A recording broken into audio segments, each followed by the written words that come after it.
Bon, y a pas de souci, d'accord, mais enfin, y a quand même un souci avec les gilets jaunes.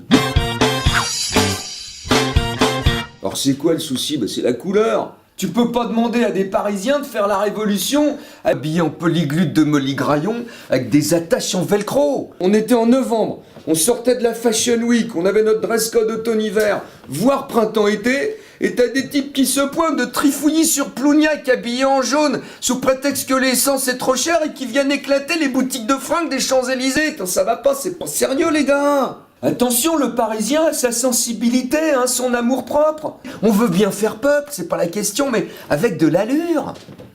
Alors, le côté chasuble, je dis pas, c'est-à-dire que y a un petit clin d'œil à Courrèges qui est plutôt agréable. Mais le jaune, ça va pas, mais ça marchera jamais le jaune. Fluo en plus. Attends, on n'est plus du tout dans une période disco, les gars. Moi, je vais tout dire, il y a plein de gens qui vont pas au rond-point parce que le jaune leur va pas. Donc si on veut relancer le mouvement, va falloir penser à d'autres couleurs. Innover au niveau des matières textiles, des motifs. Faut peut-être s'inspirer un peu de Gautier, de Christian Lacroix, voire Castelbajac si on veut donner dans l'excentrique. Et après, est-ce qu'on fait une révolution, une guerre civile ou une fin du monde? Peu importe, mais au moins, il n'y aura pas de soucis. Abonne-toi, gagne un vélo, clique partout. Lis la mention légale. Signe les CGV, les CGU, les TGV. Clique partout. Envoie un truc, fais quelque chose quoi. Ou alors viens voir mon spectacle.